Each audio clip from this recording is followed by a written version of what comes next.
Menurut Anda, bagaimana prospek kelapa sawit saat ini? Apakah masih sesegar awal-awal dulu? Menurut Merdeka.com, Badan Pusat Statistik BPS mencatat pertumbuhan ekonomi di Pulau Sumatera pada kuartal 3 2022 hanya 4,71%.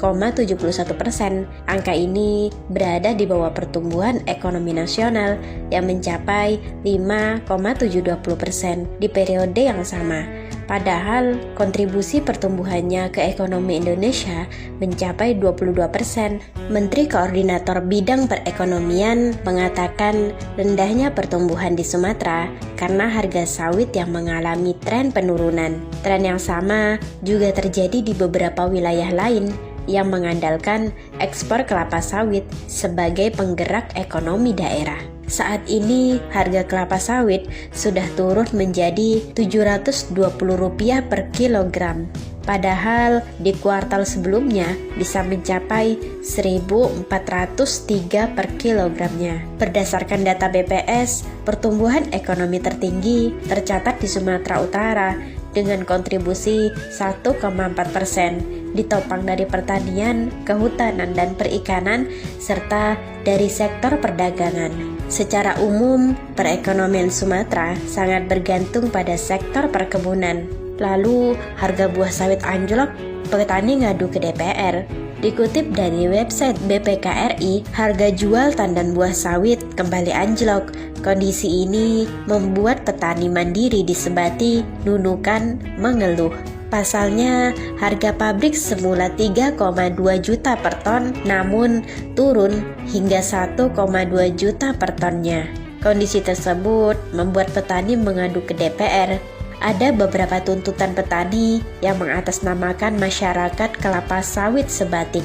Namun intinya meminta pemerintah mencari solusi bagi petani yang terkena imbas anjloknya harga TBS. Perwakilan petani Sebatik mengungkapkan harga jual 1,2 juta per ton sangat tidak cukup menutupi pengeluaran petani. Bahkan kemungkinan akan tekor lantaran harga pupuk maupun racun mulai naik.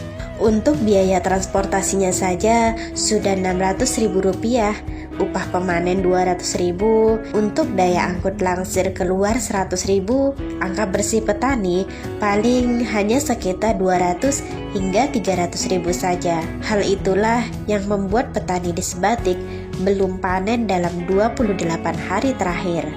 Jatuhnya harga sawit ini sangat dirasakan petani. Pasalnya, pada April lalu harganya masih 3,2 juta per ton, lalu turun menjadi 2,7 juta, hingga akan lebaran turun lagi menjadi 1,5 juta, dan sampai saat ini masih turun hingga 1,2 juta rupiah. Maka dari itu, mereka meminta pemerintah memberikan solusi karena sebelumnya mereka sudah bersurat ke pemerintah namun tidak ada jawaban. Perwakilan petani Sebatik menegaskan para petani ini tidak meminta harga terlalu tinggi, paling tidak harganya sudah menyesuaikan pengeluaran maupun keuntungan. Kalkulasinya, menurut mereka, kalkulasinya itu kisaran 2,8 juta, itu sudah menutupi pengeluaran. Jika pemerintah tak memberikan solusi, para petani memohon agar diberikan izin menjual buah sawitnya ke Malaysia. Sebab harga jual di Malaysia mencapai kurang lebih 1,360 ringgit Malaysia per tonnya, atau setara Rp4.613. Menurut petani, sawit ini jika terlalu lama disimpan akan membusuk.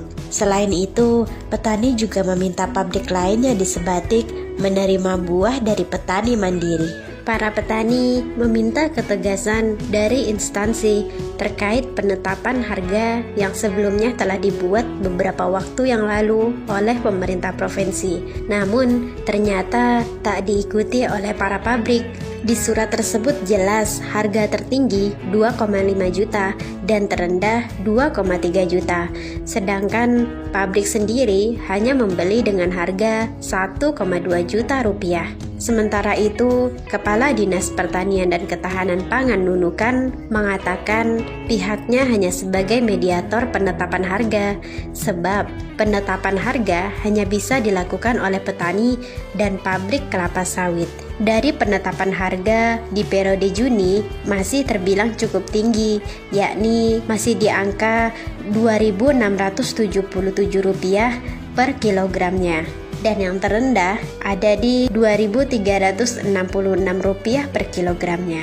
Lalu, apa saja wacana yang akan dilakukan pemerintah untuk memecahkan masalah ini?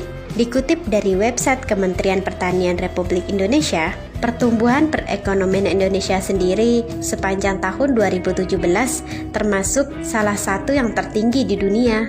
Indonesia hanya tertinggal dari Tiongkok di peringkat pertama. Sektor pertanian menjadi urutan teratas yang mampu mendongkrak pertumbuhan perekonomian Indonesia, terutama di perkebunan. Kelapa sawit yang menjadi andalan di sektor perkebunan tentunya juga mendapatkan perhatian pemerintah, terutama perkebunan rakyat. Dengan umur tanaman kelapa sawit yang sudah banyak di kisaran 20 hingga 25 tahun, tentu saja memerlukan peremajaan dan menjadi hal yang wajib. Hal tersebut disampaikan oleh Menteri Pertanian ketika bersama Presiden Jokowi dalam acara penanaman perdana program peremajaan kebun kelapa sawit dan penyerahan sertifikat tanah untuk rakyat oleh Presiden Republik Indonesia.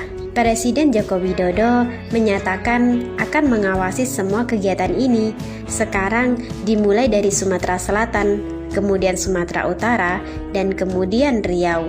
Dengan potensi lahan yang luas, hakikatnya Indonesia sebenarnya mampu menguasai pangsa sawit dunia. Peremajaan kelapa sawit ini dilakukan di areal seluas kurang lebih 4.000 hektar dan melibatkan 2.032 orang petani yang menerima bantuan. Peremajaan ini juga dikhususkan bagi perkebunan rakyat dengan kepemilikan lahan paling banyak 4 hektar per petani. Kementerian Pertanian memberikan bantuan berupa bibit kelapa sawit bersertifikat yang mampu panen hingga 4 kali lipat dari kondisi saat ini. Petani kelapa sawit saat ini hanya menikmati panen di kisaran 2,5 ton CPO per hektar per tahun. Namun, dengan bibit yang disediakan oleh Kementerian Pertanian mampu menghasilkan 8 ton CPO per hektar per tahun atau setara 32 ton tandan buah segar. Selain itu, Kementerian Pertanian juga memberikan bantuan berupa bibit jagung dan kedelai untuk diintegrasikan dengan kelapa sawit. Dengan demikian, petani akan tetap berpenghasilan sambil menunggu panen sawit perdana. Optimalisasi lahan menjadi salah satu fokus Kementerian Pertanian. Oleh karena itu, integrasi sawit dan jagung serta kedelai dianggap penting oleh Menteri Pertanian.